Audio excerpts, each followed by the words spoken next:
and then pull down the thing, and then the one that says codec. This one, use your USB. And then, okay. But one criticism I had about the stream yesterday. Go ahead. Yours is a bit loud. My mic? Mm-hmm. Was that? Can you put a name to that criticism, Fist? What do you mean?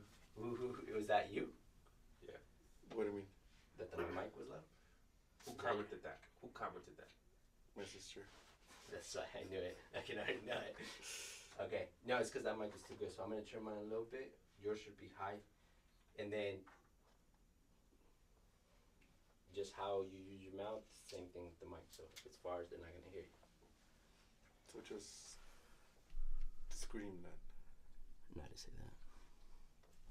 I would check the levels, Jose. It sounds very good. Yeah, we just got to make sure it sounds good on the damn.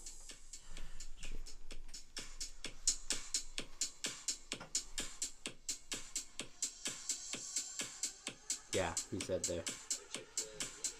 Yeah, there we go.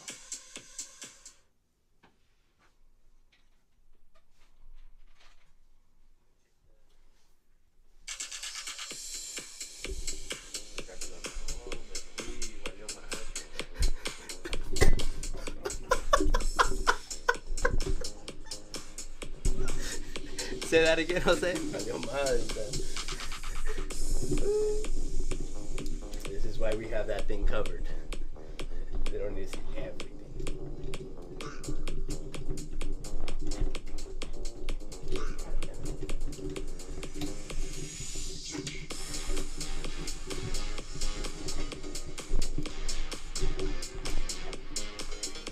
So, how's it sound? Yours sounds good. By yours. Let's see how my mic sounds. Because our trim is up a little more. Loud? That was a joke, Osvaldo. Joke.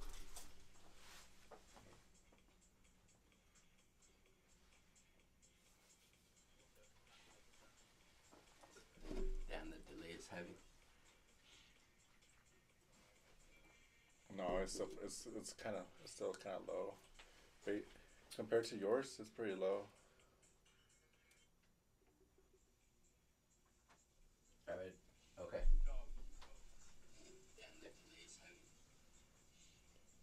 So there's a 1, 2. Oh, wait, so that sounds good on that end. Yeah, we're good. Let me see live. Okay, there we go. Now it sounds good. Perfect.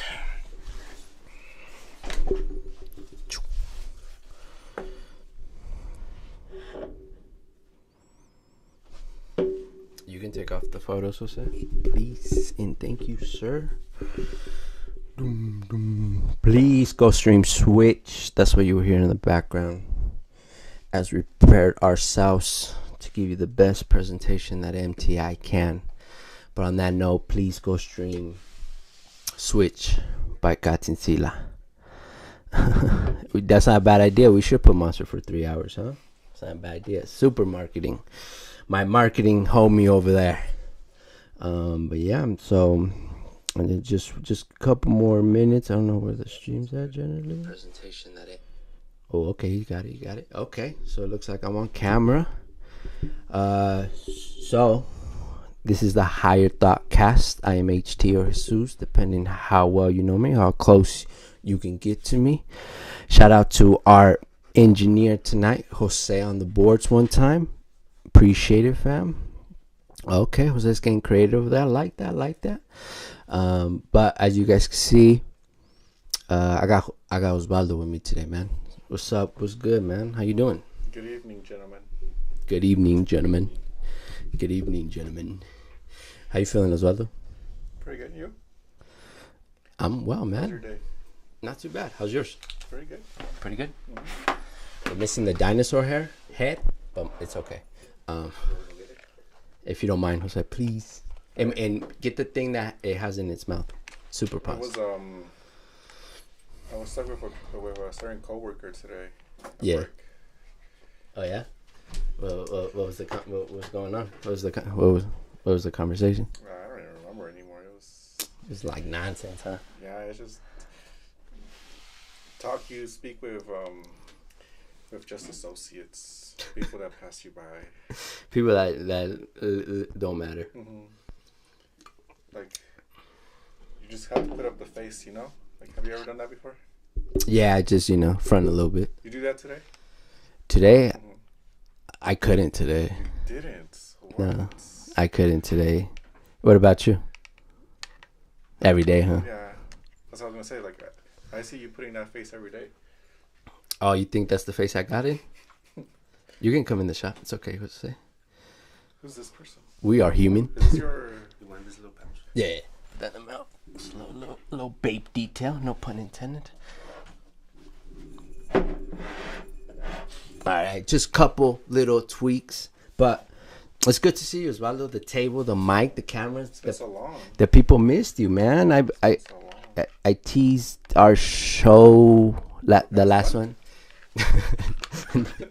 No, a week ago. Shout out to Jose bringing in the dinosaur head, making sure the aesthetics are good for you, ladies and gentlemen. Then, so real quick, subscribe, like this video, please. It helps if you care what's going on with us. NTIGT, Osvaldo, Jose, Camilo, Gatzinsila.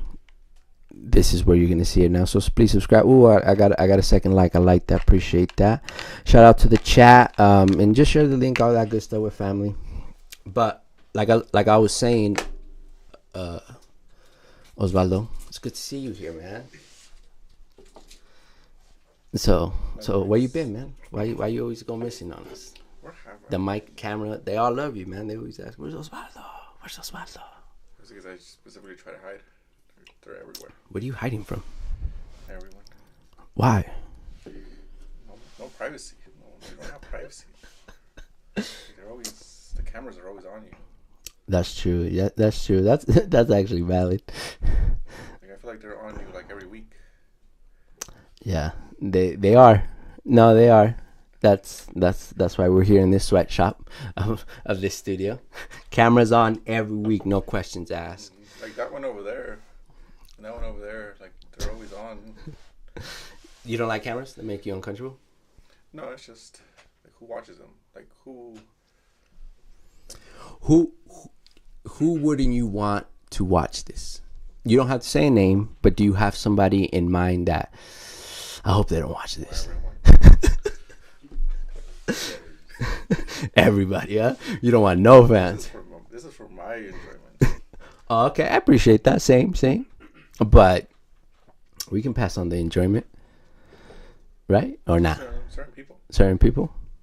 Certain individuals. Do you have anybody that you actually would want to watch this? Genuinely, seriously. No, I can't say. Damn, nobody. You know the one person that, and it's my fault because sometimes I don't send him the link. My little brother. Like that's, like in my head that's. You can send like it right now. No, I did. I definitely sent it. And I sent the one from yesterday and everything because he like checked me. He's like, "Yo, you're streaming?" And he's like, I was like, "Yeah." And he's like, "You never sent me the link." I'm like, "Oh yeah, my fault." Yeah, because it's either too late or he's zoning out. He's doing his thing. Why hasn't he been on here? He's waiting for the PC. He's ready to start streaming.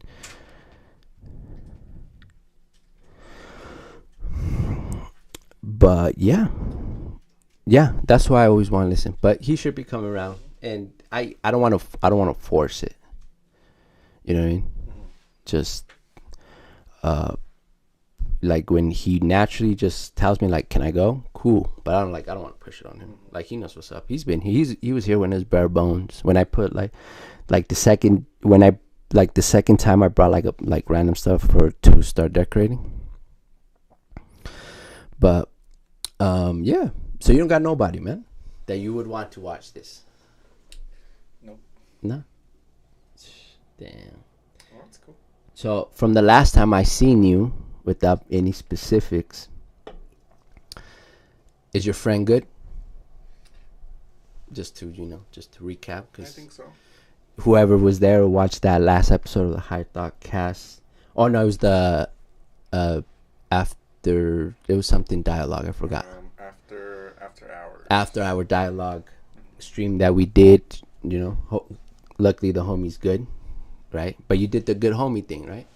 So let me ask you, Osvaldo, do you believe in being a good friend? Is that a thing for you?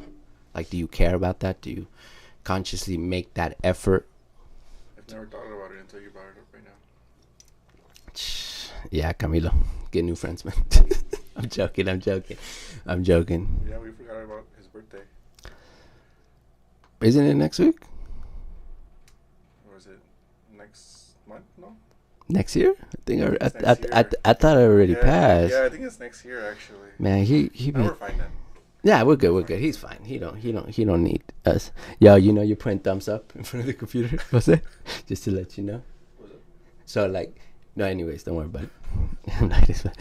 I'll tell you later. But yeah, so as I teased it last time, ladies and gentlemen, I kind of wanted to bring Osvaldo because he had an interesting theory, and if you're around me or you know me or you're here where you find yourself, I am very pushy about certain things. If I pass by you on the street. Nah, I don't care. If you pass by me, you don't matter. If I look at you. Oh, well, that's on you. If you look get at me. No, sometimes. How's your drink, man? Good. What is it? Lychee berry? Lychee berry. Have you ever actually had the fruit? I haven't. No? Would you try? Would you be open to try it? Yeah. Would you try that on video? I've tried it in a Pokemon game. Oh yeah? What Pokemon did you feed? Because that's a Pokemon fruit. It's not a human fruit. Yeah, well, they have a certain type of this berry in Pokemon. Is it a power up or is it like a evolution thing or is it just a food? Like a stat modifier. Like a stat modifier? What's the last Pokemon game you played? I don't know. Even that. What was the new one? Pokemon Violet. I still need to get that. I haven't even had time to play video games today. Have you played Sword and Shield? I played a little bit of it. I didn't finish it though. The last one I finished was Eve. Eevee? Yeah, that's the last one I finished. That one actually. That one's pretty cool. I like that. That one's the last one I finished. How long you been playing Pokemon games for? All my life. Since I was born. Since Jesus, you were born with a Game Boy in your hand? What's your favorite from old school, new school? Like your top two. On the GameCube. Which one is that? Pokemon Coliseum and Pokemon X. Oh, okay. I didn't count those, but that's fair game. Yeah, it's like the N64 Stadium. It's not exactly like it follows. It looks like it, but you still follow your own story. Basically, you steal other people's Pokemon. You got too much joy saying "steal" to me right now. That was like even closed his eyes. That was crazy. So okay, but is that where you have to get the adapter, and you have to connect, or how do you get the data from the game? Because you said it follows. So it doesn't follow the exact because the normal storyline in Pokemon is you go and get badges. Yeah. But the same mechanics of the battles are the same in the game. There's still like a ending. There's still like a boss battle. But basically here, like you're trying to steal other people's Pokemon because they've been made evil. Mm-hmm. They've been corrupted. Mm-hmm. So you steal them from the bad guys, and then you make them good again. Oh yeah, because that's this generation where like they were dark Pokemon, right? Shadow Pokemon, yeah, because it was like when they expanded like Team Rocket and like the bad trainers or the weird ones, right? So they're not Team Rocket. It's just like another. It's just another bad squad. Mm-hmm. It's not the main one anymore. Mm-hmm. That's how out of the loop. What's your top like version from? I know you're younger, but like from when you first started to like the new ones on the Switch and stuff like that. I've played the original, like red version. Yeah, I played red, yellow, blue. You remember Lugia? Mm-hmm. The silver version. Yeah, that was one of my. That one, yellow version, and crystal. Yeah. Those are like those as far as no, me too. I don't have the silver one. I just have the yellow one, and I do have a random red version too. But I have the crystal one because that one is when you can like see through the. Guess how much the crystal one costs right now? It's really up right now. We can just give a guess how much. If you were to sell it to me, how much would you sell it for? Yeah, that's a great question. I didn't even think about that, but that makes sense. A good guess on that. $5,000. $5,000? No, that's way too much. You told me to guess. I'm guessing. So what did you buy it for? I guess. Or if you well, remember. back. I think I even bought that second hand. I think somebody sold it to me like for $20 or something. Like when I was little, I didn't buy it new. I just remember somebody saying, "Oh, I don't want this." I'm like, "Oh, I'll buy it from you." Because I know at the flea market when I was a kid, like it used to cost like $5-10. Yeah.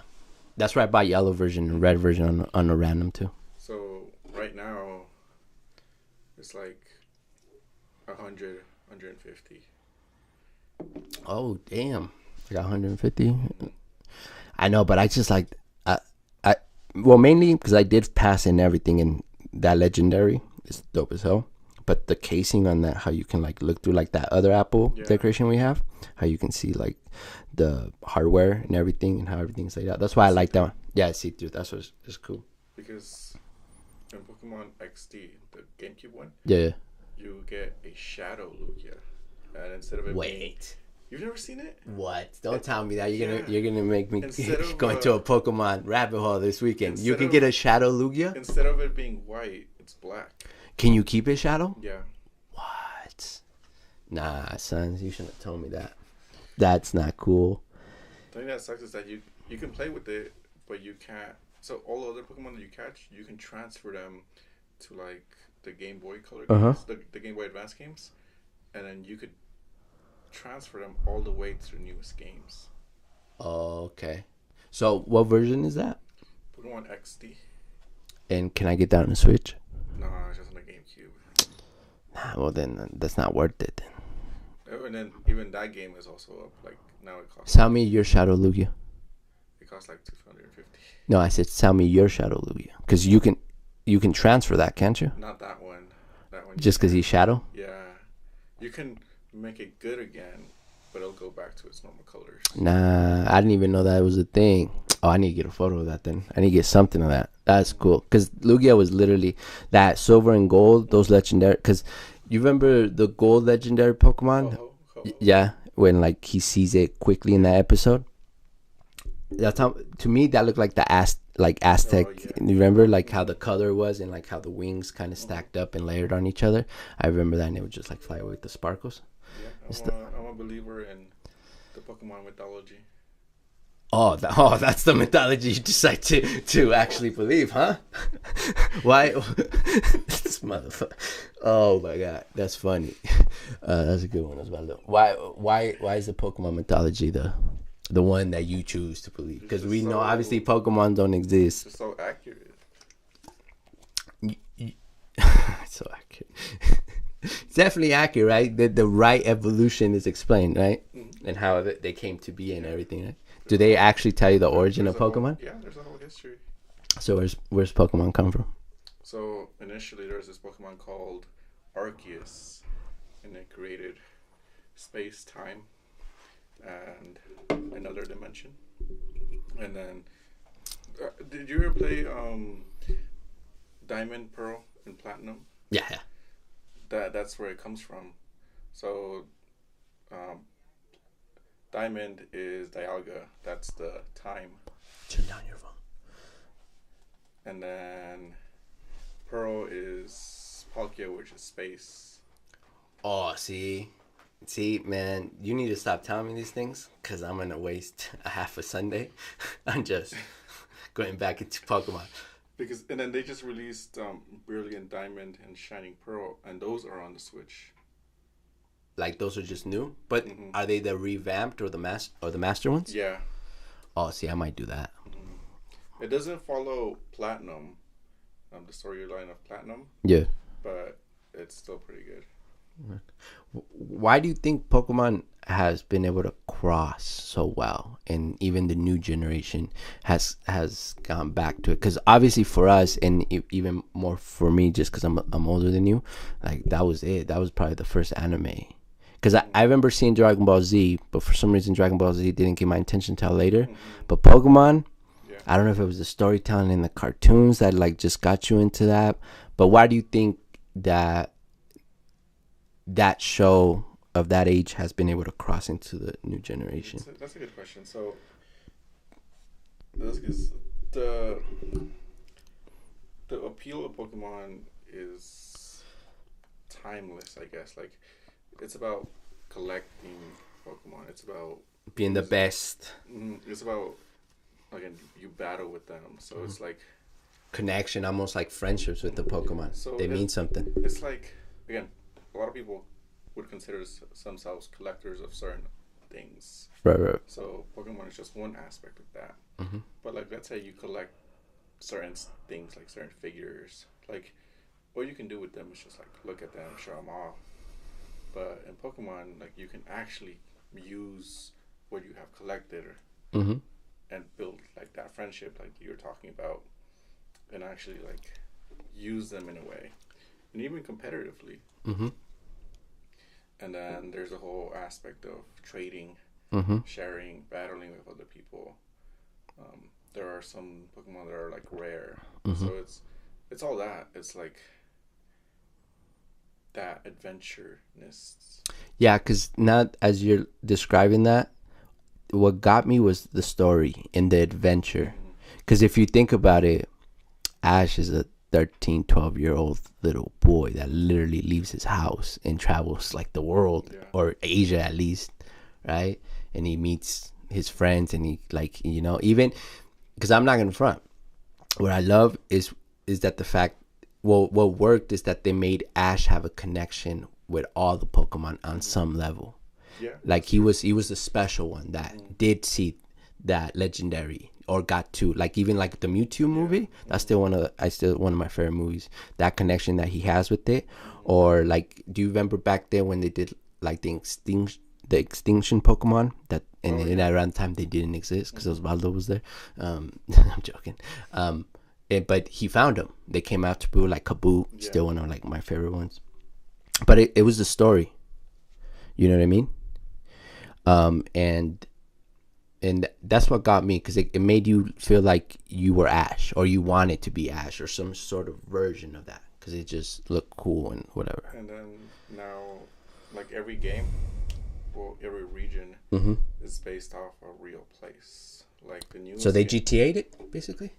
A little bit. So like the newest Violet and Scarlet is based on Spain and Portugal. You can get the Violet on the Switch, right? Mm-hmm. Sword and Shield is based on London. I mean, Great Britain and London. Another one is based off New York, France. Yeah. So it's like they incorporate like real life things into them as well.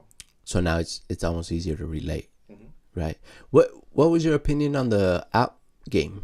Oh, Pokemon Go? Yeah. Did you ever give that? Oh. Yeah. It's cool. I haven't played in a few years now, but I think it was really cool. It was weird. There's a bunch of memes saying like that's when we actually achieved like world peace.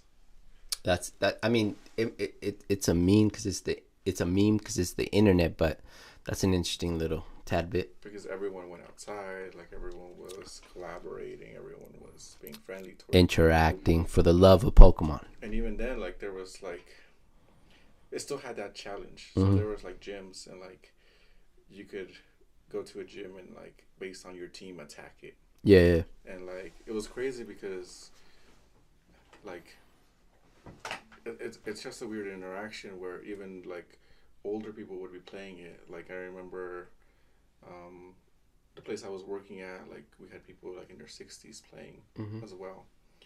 So it was cool, like mixing everyone together because they liked it because they got to walk around and stuff. Yeah. And they got to like interact, be social, because usually older people are really like alone if they're not with their family. So that was a cool aspect of them, and even them got to experience that challenge where like I had seen people where like maybe like a gym was like outside their house. Yeah, so I remember that. They would set up their Pokemon to be at the gym, but then like random kids would come in and fight for it, and then this older person also comes out and it's like someone keeps taking my gem, and they go out and like confront them too, and again it's just like a friendly challenge. It's almost like AR or AR Pokemon, basically the first version that we got of it, where it's just a little more real at this point. The only thing I wasn't fully fond of was, so there are battles, but they're not like the game battles, like they're different. Yeah. But when the initial idea came out, you could like the videos on it were just like on how you could battle the same way. Mm-hmm. And when the game came out, like you couldn't do that. Oh, interesting. Yeah. Mm-hmm. You know what? Because I just exactly what you described. I did the same. I was a super nerd about it. I was like obsessed. But you know what made me stop playing it? Their privacy policy is shit. They want access to everything, and they tell you they're gonna keep it. I'm like, nah, I'm good. Nintendo, peace. That's the only thing I didn't like. That's why I stopped using it. But as we have this Pokemon conversation, I think that's why I like Exolados, bro. Yeah. Because if you look at every, like an Exolado face or head, every Pokemon looks like an Exolado. For the majority. Like Charmander, Bulbasaur, even Squirrel. And I'm talking first generation, obviously. You know, it's far beyond that at the point. But they all have the Exolado. Even Bulbasaur, aside from having the actual plant on top, that's an Exolado. Charmander's an Exolado with the tail burning. Charizard is an Exolado with wings. And I think that's why I like it. Well, aside from the origins and the cool things that it can do, but that's why it first caught my attention, because I think subconsciously I was like, that's like a real life Pokemon. Mm-hmm. And like the fact that they swim and how they look and their little face, and they're so I think that's why I like Exolados. But even then, like, we're not that far off. You think so? Like, well, yeah, like it's crazy to think, but it's not crazy. You're in MTI headquarters. Let's go. It's interesting to think about how those Pokemon came to be, evolutionarily wise. Right. So there's certain things in their genes that make them be able to do stuff. Like, I think we should have Bulbasaur on here. Oh yeah, fact. For sure. I forget. Shout out to Bulbasaur. Like, again, you see Bulbasaur and like it's able to use photosynthesis, something only plants can do. Hyper beam. Solar beam. Solar beam is not hyper beam. You're right. So again, plants right now are the only ones that can do that. Yeah. But so give the context of photosynthesis. I know it's kind of widely known, but just for as we further on to this thinking process, what's photosynthesis? So photosynthesis is just, tell me now. Sorry, that looks like an Exolado, bro. I can see it. Right, Jose? That has like a little, like the main like part, like even their cricket smile, eyes, yeah. Anyways, but yeah, we'll keep it in public. Photosynthesis is just plants being able to take energy from the sun, and use it as a food source, kind of, or just energy wise, and that's great. Like, that's why they don't need to move like us. They can just stay still. Get in hydration from like the rain, from the dirt, nutrients. They really don't need to be maintenance to a certain degree. They're gonna be fine if you just kind of leave them in their natural environment, right? So to this point, I think we have kind of figured out what genes plants have that are able to make them be able to photosynthesize. So if we were to take those genes and put them into an animal that looked like Bulbasaur, wasn't like a grass type or anything, we could put those genes in it and it would be able to photosynthesize as well. And I think that's why Pokemon is so cool, because it kind of low-key has that aspect of it without really trying to, right? That science aspect, without, like, again, all of them look like normal normal animals. Yeah, most of them, you can find them in actual animals.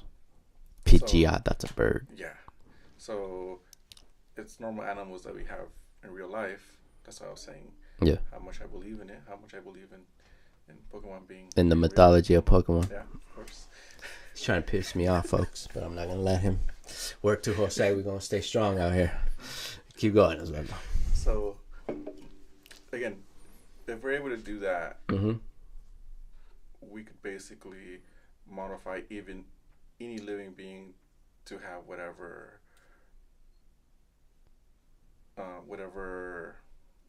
physical capability we would want. So it basically be the idea, as you were saying, that you can take the benefits of these other conscious living things. They might be different species, but you can insert that part of their DNA or that cell into another living being, and then maybe tomorrow I can what's the word? Photosynthesize. I can photosynthesize, right? Because now it's part of me.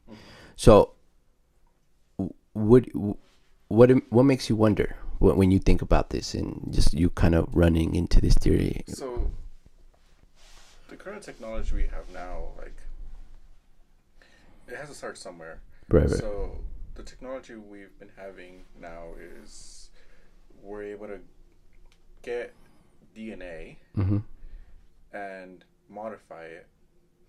And when you modify it, again, DNA is what our genes have. And again, that's like the genetic information we need, well, as beings, like how we're going to be in every way, how our cells are going to function, how we're going to look like, again, what our capabilities are. Yeah. So, one of the first genetically modified things was insulin. I think we might have touched on this last time. Yeah, a little bit. We started a little bit on that. So, insulin is genetically modified. It's a GMO, basically. What does GMO stand for? So we could just be clear. Modified organism. So it's something that's modified so we can use. And the insulin was copied enough where it's exactly the same as natural, or the insulin we naturally make. The insertion, it almost seemed natural because of how DNA kind of plays with each other, right? And and you mentioned this too when we were talking about off mic, all DNA for the most part is kind of the same, regardless of the species or even the organism. Yeah. It's basically the same, right? Like, if you look at bacteria, they look completely different from us, but we have the same DNA. Right. So we use the same components as a piece of bacteria. Bacteria, you can't even see that. It's all over the table. You can't even see it. But they have DNA exactly like ours. So that's how close, I guess you could say, we are to bacteria. And then, because you just kind of made me think of something before we go further into that. Do you think we almost have to get over the fact that things will be modified, and especially just as you see, ladies and gentlemen, we're having this conversation, so we have to kind of get over the fact that it's unnatural when the reality is more natural, because the whole point was to reach this point where we could edit genetics. So right? Think of it this way. Think of natural insulin you have in your body to writing words with a pencil on a paper. Yeah. Like, you're writing the words. That would be the natural way. GMOs, genetically modified organisms, would be you typing the word. Okay. So it's still the same letter. It's still the same words. It's still the same paragraph. But it's just put there differently. So again, the same information comes across, like the same paragraph, sentence you're trying to say comes across, but it's just how it got there. That's a difference. Yeah, because then the argument would be, were you born with it or not, right? Or was it part of your original DNA that you came to be, right? But then at that point, there's no way of distinguishing it. Yeah, because and you can add more to this, but as you were saying off mic too, when we started this conversation, the DNA just sees it like any other DNA. Like, oh, you're like me, okay. Yeah, exactly. And then it just absorbs into like. So the problem we have now that everything's anti-GMO is because a lot of people don't really understand what it is. And I understand it. Like, we think it's just chemicals, that we just put chemicals together to make, or like, steroids lettuce, or something. that we just use chemicals to do this. And sometimes it could be that. Yeah, sometimes it could be that. It could be that. Like, yeah, it could be that. But most of the time, it's just going to be genetically modifying something to be better in a way or how we want it. And I think the controversy here is people could say at that point we're playing God. Yeah, that's like the big, hot word to say when we talk when these subjects come up, right? Yeah, and again, like, I feel like it's going to depend person to person, but like insulin, again, I go back to insulin because when someone has diabetes and they want insulin, they don't think of it as being a GMO. They just think, it's insulin that I need. Like, it's so second nature. Yeah. To think that it's just an essential thing. And I think what you just said, that's the important part of understanding the next frontier of human progression. That at some point, if you guys read the description of today's stream, everything's has to be adaptable, right? We're gonna have to be able to 3D grow a kidney and replace that one right? So it only becomes unnatural. I guess you could say it's not unnatural when maybe the DNA doesn't combine. Yeah, and again, we're making GMOs. Like, again, this is an actual concern people could have. Is sometimes it is not exactly how it should be. Like, let's say we want to make lettuce. Right. We can make lettuce exactly like lettuce. But we can also modify it to be longer lasting, have more flavor, stuff like that. Be more crispy. And at that point, I could see where the conflict would arise, where people could say, okay, but that's not natural. That's not natural lettuce. And because we're used to lettuce already, natural lettuce, like we could say natural lettuce is not harmful. But how would we know that this genetically modified lettuce that has, again, more crisp, more flavor isn't bad?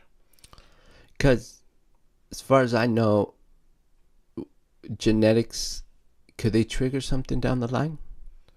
No, so... They shouldn't, right? Because it's just cell-to-cell type thing, right? So, like, let's say you were to eat genetically modified lettuce, like, it wouldn't affect your own DNA. But again, those different that modifying to have more flavor could inadvertently create it to be maybe toxic. So there could be moments where it could get a little dangerous. Yes. Because there is a cause and effect of adding this. But that's if we don't know exactly what's happening. Oh, what part of the code that is. That we're modifying. Yeah. If we know exactly what we're modifying, then, again, the risk is minimal. Like, because even some plants now that we know are natural have defense mechanisms where they are toxic.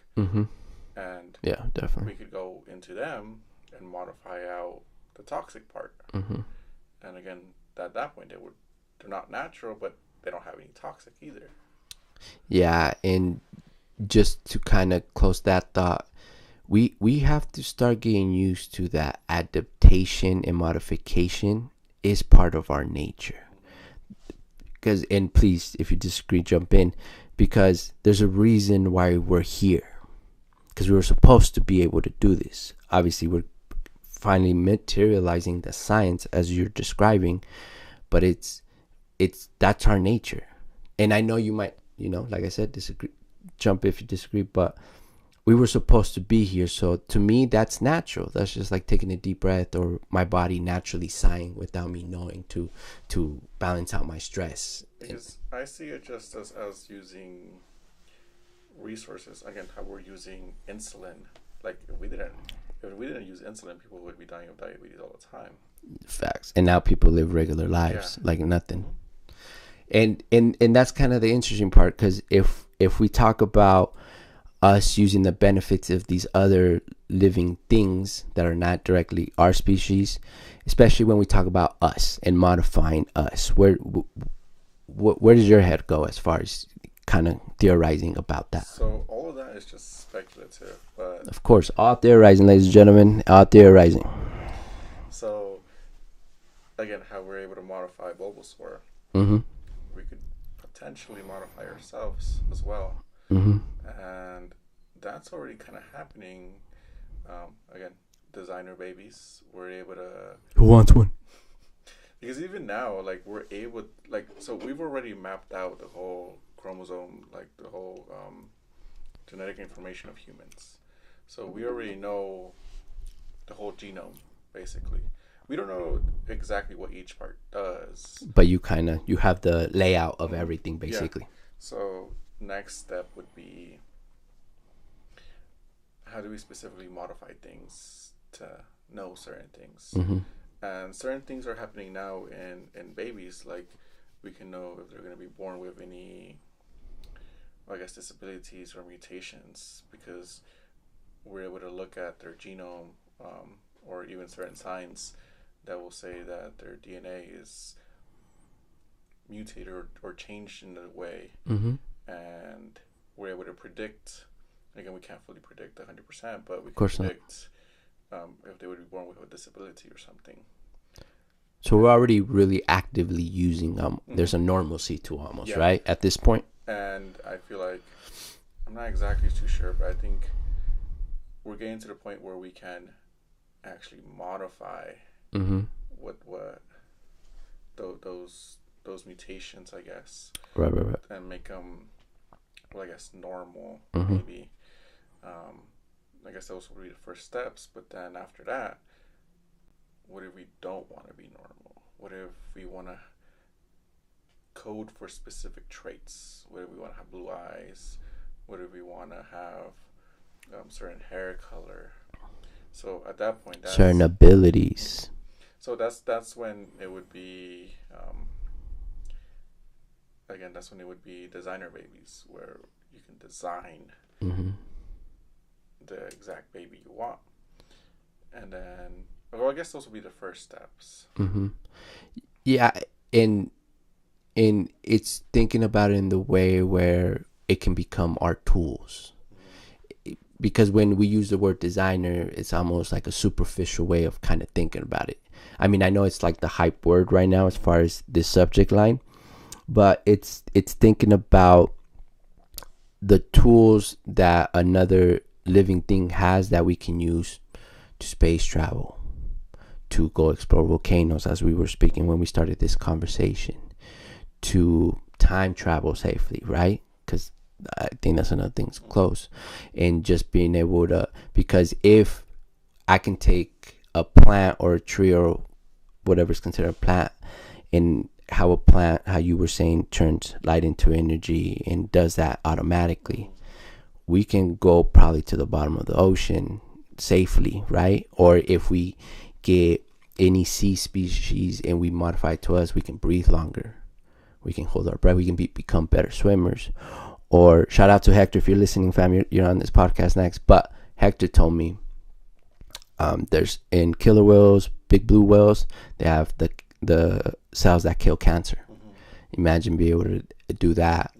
And he also mentioned, I forgot the exact name of the shark, but I guess the shark lives for like 600 years and be able to like modify that, you know, to a level of immortality, I guess.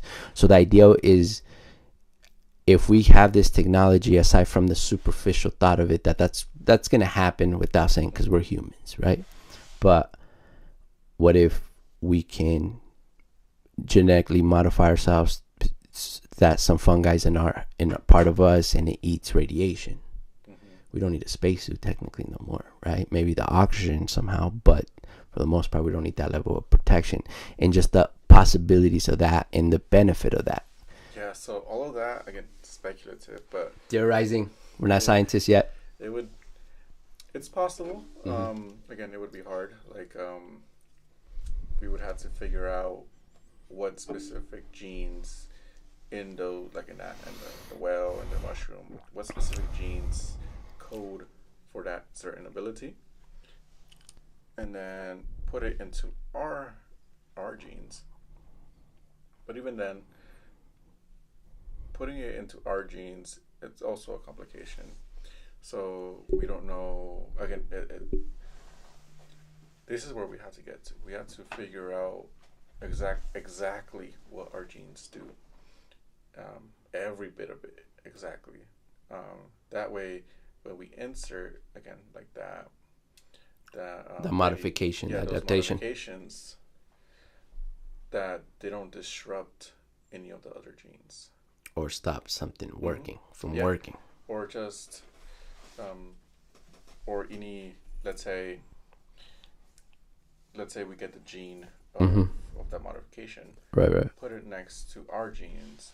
What if that combination plus the combination of our own genes, or like that specific sequence, or that specific sequence of amino acids combine, and instead of you wanting to live again, like, or instead of like wanting blue eyes, you end up getting like your whole eye being blue, the whole thing, no white space.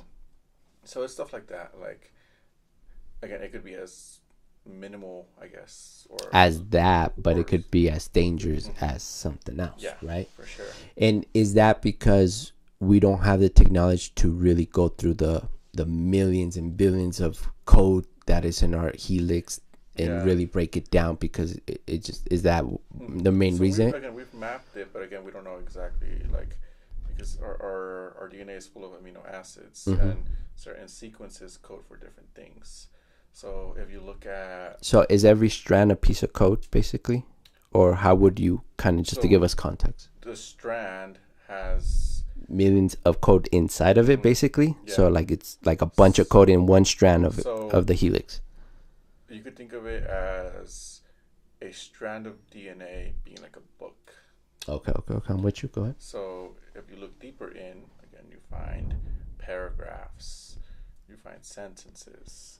When you go deeper, you find the words, or the specific word.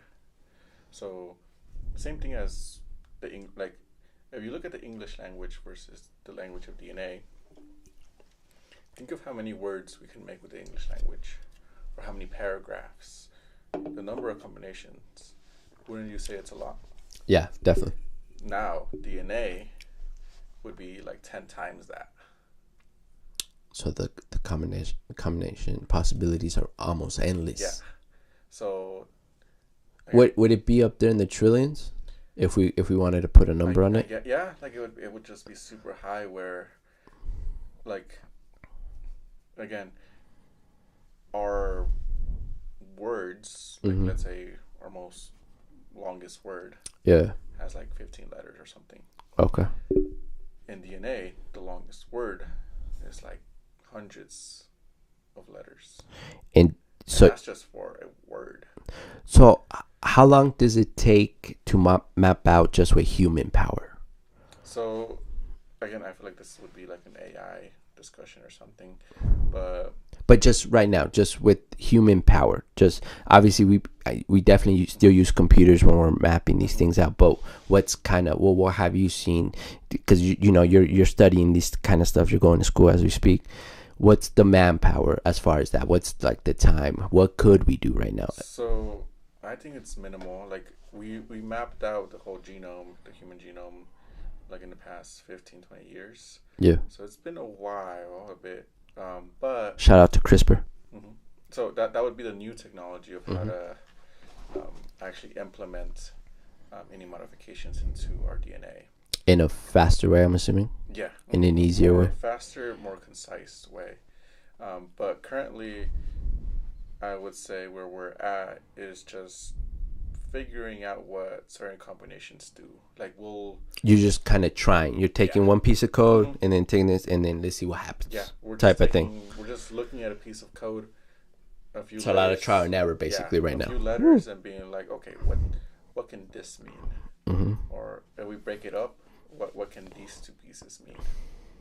Oh, okay. So it's a lot of that. And again, going back to designer babies, like we've gotten up there now. Because again, we're able to look at the DNA between like a person that has blue eyes and a person that has green eyes versus brown eyes. And of course, they're going to have way more differences than just the eyes. But we're able to, again, kind of narrow it down to see what specifics or what different letters are changed, what different amino acids are changed. And that's how we'll know, okay, maybe these certain letters code for blue eyes, these certain letters code for green eyes. And that would be the next step in, I guess, genetic engineering, is implementing those changes we have seen into like a baby that has blue, like green eyes that wants blue eyes. Right. Insert those genes and see if it works. It wouldn't exactly work that way. We would need to do like trial and error, not on babies, I guess. But that's how it would essentially work. And ideally, where we're getting to, or we will get to, is quantum computer.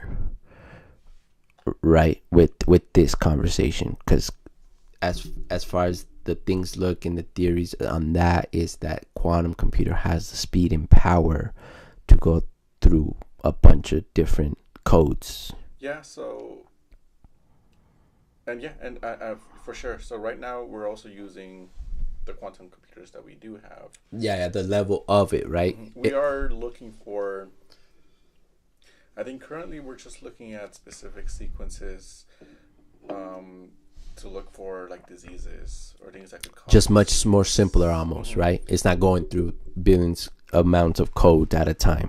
It kind of is like trying to figure at a slower pace. A little bit, like trying to figure out. So we do have a quantum computer that does that. Yeah, I think. Okay. I think I've seen that we do have some quantum computers looking at the code and like trying to figure out what could cause this disease or how would we cure this disease. Again, it's going to take a lot of trial and error, finding it and then even implementing it. Does the quantum computer have trial and error? Yeah. So even the quantum computer? Well, it's like AI. So it's where it has to try every different possible combination until it works. So it would be similar where the quantum computer has to figure out, it's not just going to randomly know, it has to just look at this, how does this work? Look at this, how does this work? But the benefit of that is that the AI is going to learn what the specific code and it's going to save it. So next time, okay, I could probably use this one because I got this out of that. And if I'm seeing this now, we can combine it, right? Because that's kind of the goal. So we can safeguard these things and actually establish them. So we're not always guessing trial and error. But it's always been like that with genetics, right? Just trial and error. Even now, like that's how it is. And that's what it's going to be until we can actually, again, once we figure out the whole genome. Yeah. A lot of it is redundant. It's just because you mentioned it too early when we were having the conversation on mic. In our DNA, we have a bunch of just useless stuff. It's right? Not useless, but it's not being used. So it's redundant as a safeguard. Oh, just like backup? Yeah. Okay. But it's all there, basically. Yeah. Like, again, we don't know exactly, but we could say there's like 10 different copies of the genes that code for your eyes being blue. And in case of a modification of a mutation, it doesn't matter if 2 of those sets get mutated because we have 8 more that will code for it. It's like that. It's like that for a reason. Like, we don't want random mutations killing us randomly. Of course. Yeah, because it's almost like to protect itself. It's a safeguard. Yeah. It's like a little security, like, whoa, what's this type thing. So again, we would need to know that as well. like what each safeguard does, why it's doing it, how it does it. And once we know all of that is when we can start actually modifying humans, I guess, for ourselves without any negative repercussions. Yeah, because it's still kind of up in the air, right? As far as how much you can actually do and how much the end result will come out.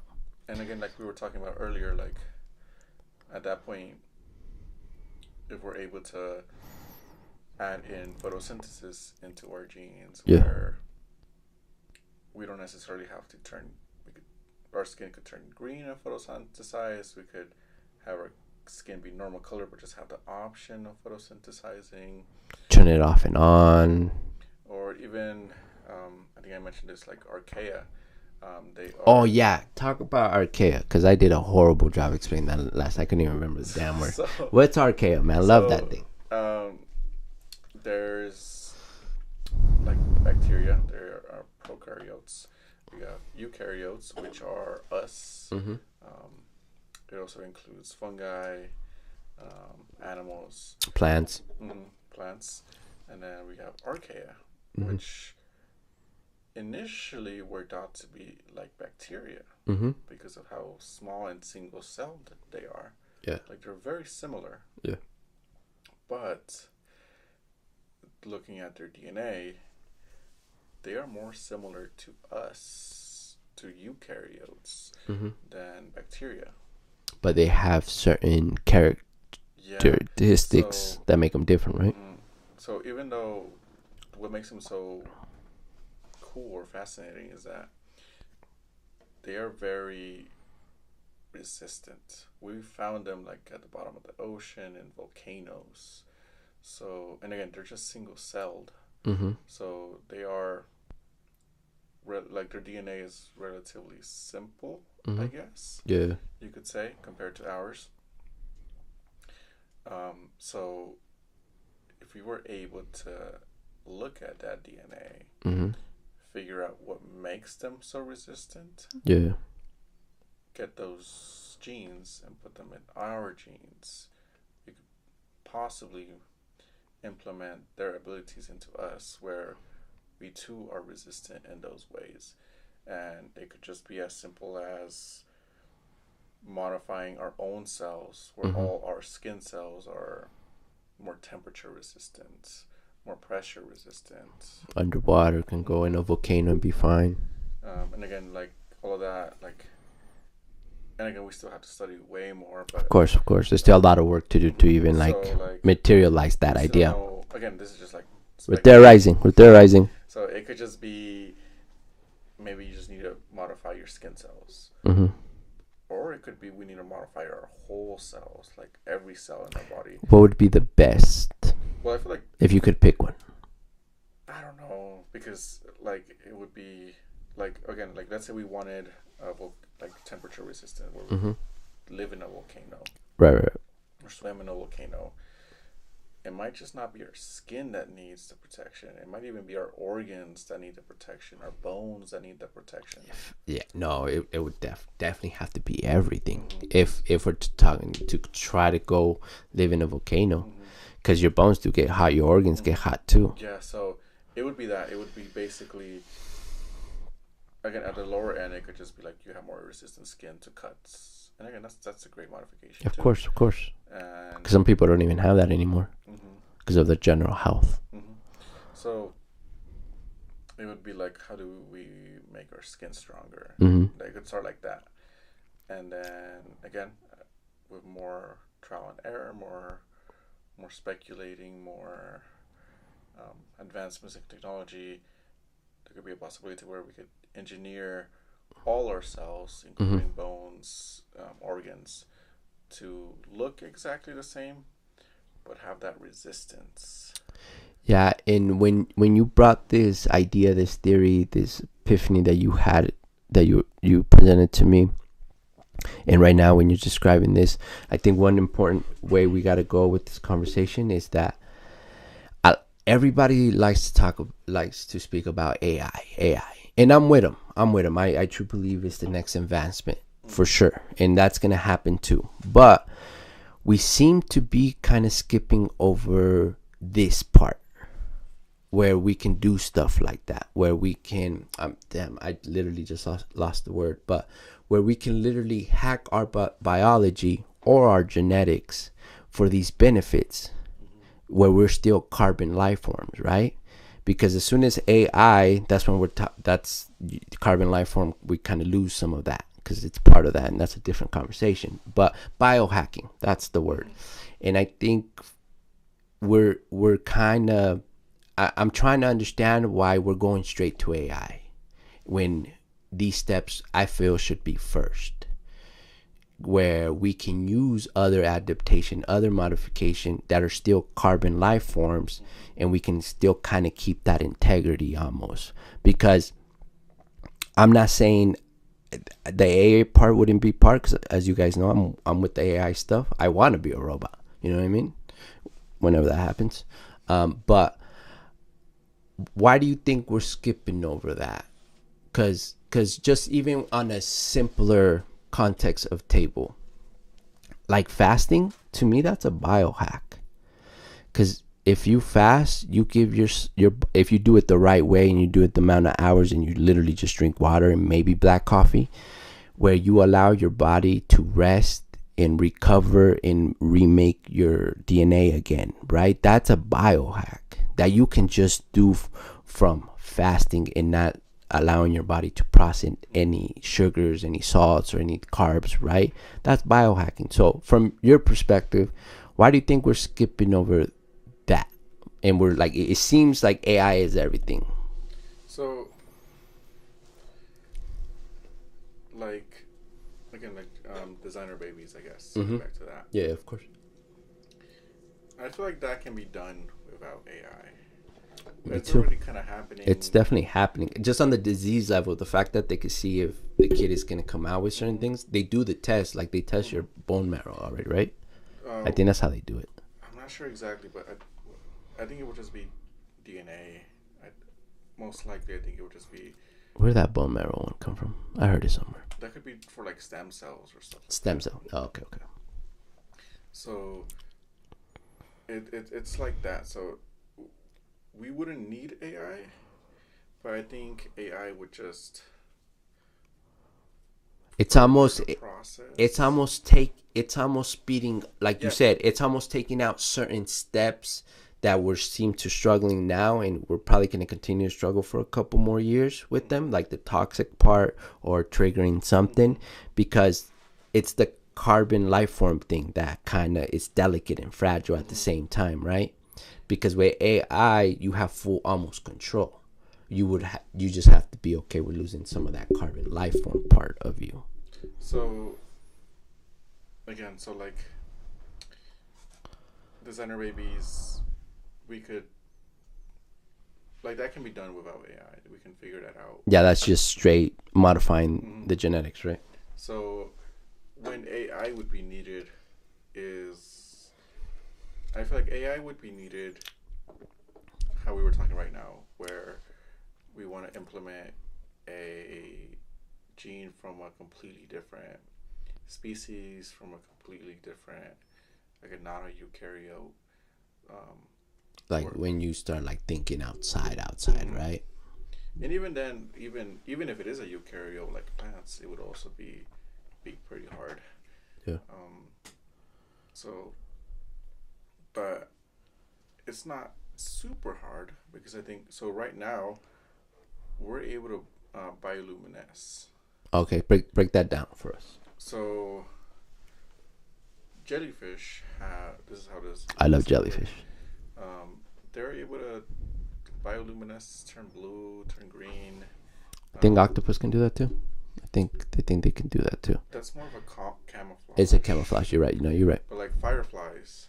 Mm-hmm. So, we don't have fireflies here in Colorado, I think, but no.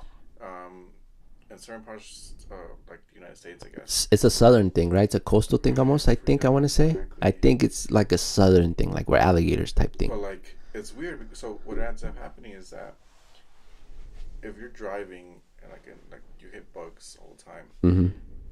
if you hit a firefly, it'll like smear your windshield with the glow. Damn, you have smearing firefly glow on your window. That's cool.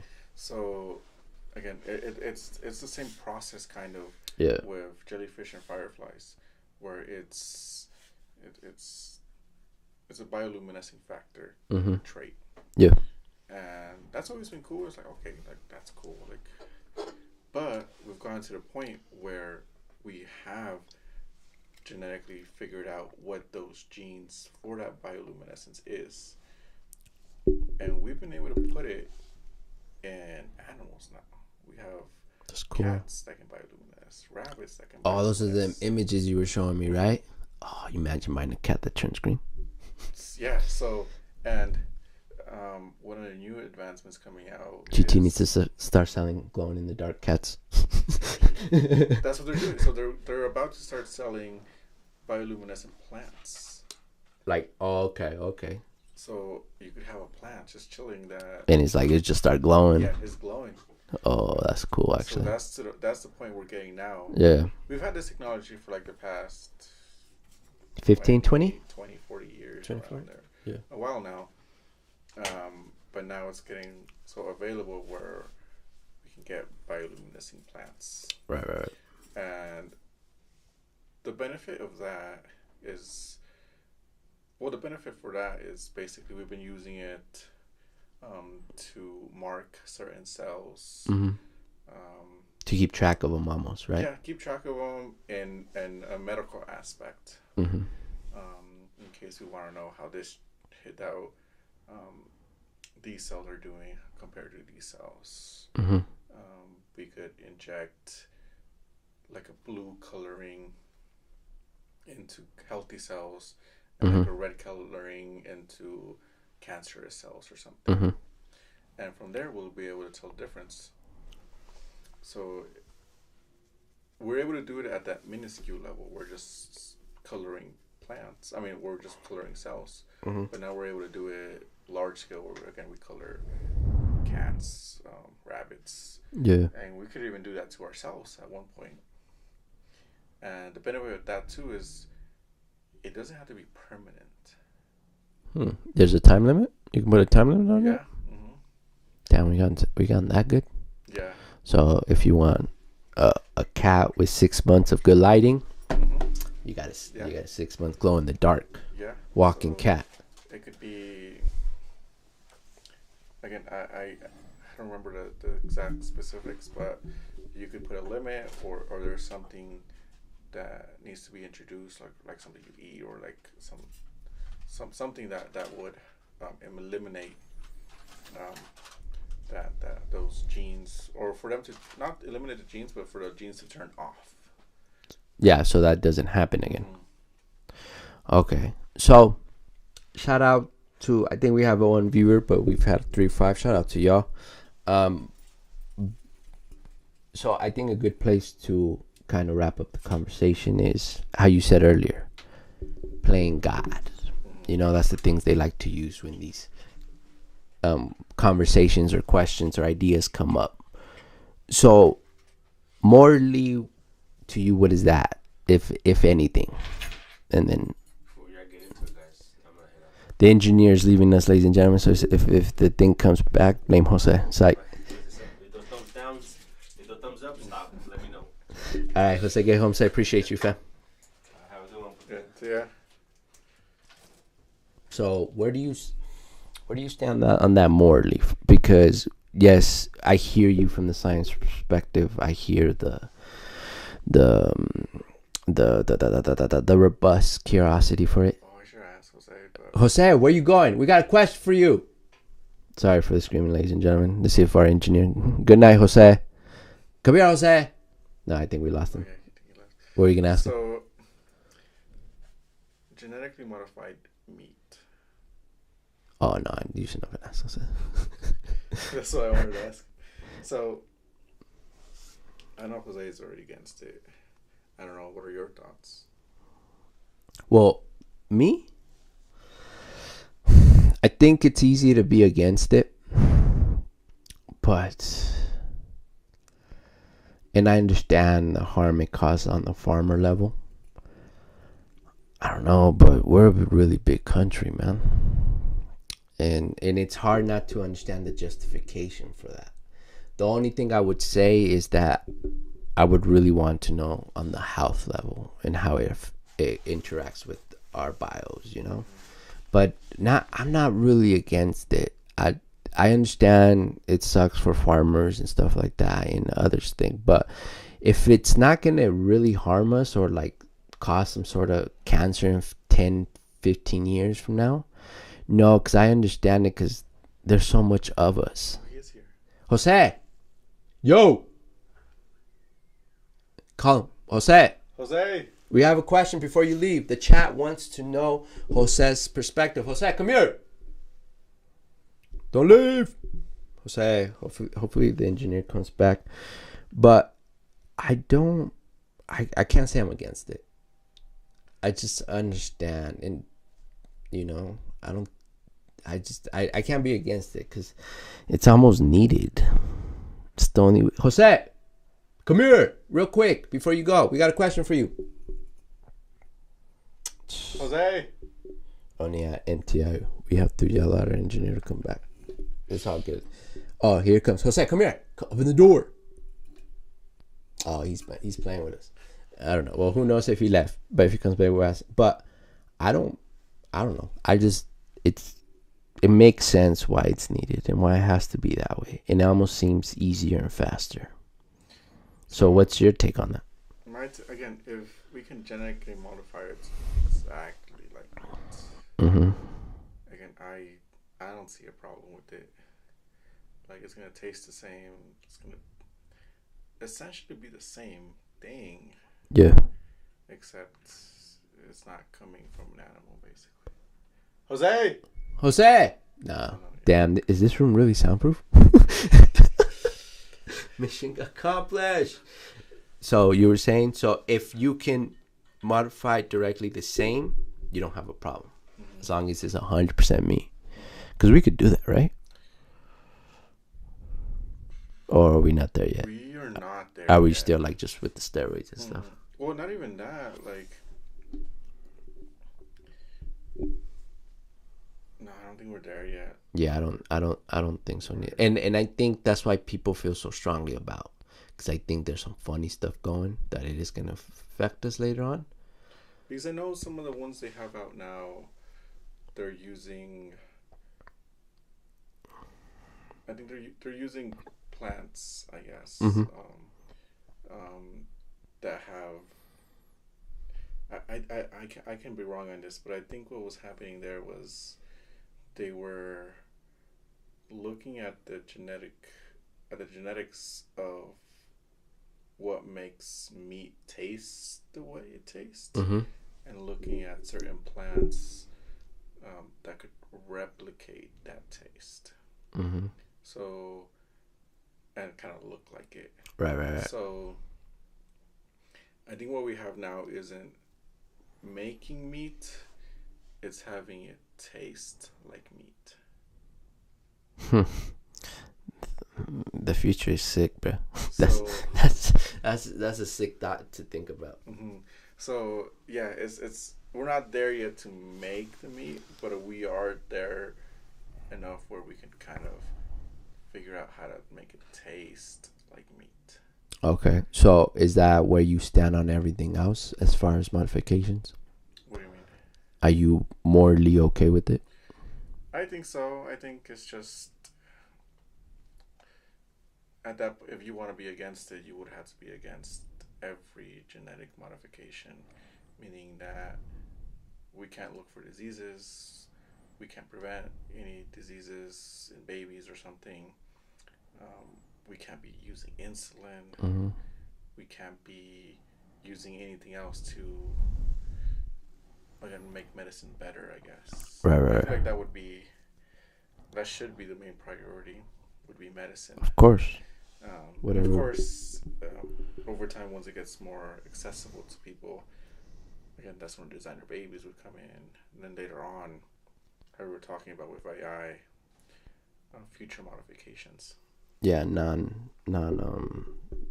I forgot the word, but I will go even further say that it is morally right to adapt and modify our genetics. I would even go that far. That, like I was saying earlier, there's a reason why we've gone to this point. We didn't just randomly end up here. There's different reasons that I'm not going to get into because it's late and we don't have another hour. Because Osvaldo, we could talk about anything, but I would go as far as that it's morally right to modify and to adapt for the benefit of our progress in ourselves. And it's morally right to go explore those super unknowns as far as space, the bottom of the ocean, a volcano, or whatever else you want to get into where the environment's not so friendly towards our biology. So I would even go as far as is morally right, because that's our next frontier. That's, along with AI, that's it. It's almost like we're going back home in a way. I'm not sure about that one. Well, like I said, and I said that literally just to fuck with you. No, but to me, when I say I'm going back, it's like going back home, ladies and gentlemen, because I'm a true believer, and I'm speaking 100% for myself. This is not reflect on Osvaldo, GT, or MTI. This is just HT. Like the debate we're probably gonna have until who knows where, until I can pull out a port out of my ass or something. But I truly believe there's a reason why we're here. I truly believe that this is not new to us. This is far from new to us. We're discovering it once again, and we're going far. But this is not new from us, right? Because if there's DNA in us, we've always been able to understand it. Now we're just rediscovering it for our time, in our point in history, in this reality, even if we want to go that far. But yeah, it's like going back home. Like, okay, like this is what we're supposed to be doing. So like when I say modification and genetic editing, it is morally right to me, and that comes solely from me and just my mental, as far as philosophy go, in the human progress. It has to be done. I see it more just on helping humans in any way. I love you as well. Just know that.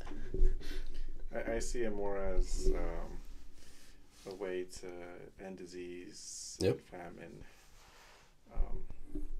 any helpful way we can towards the human race, or any other animal.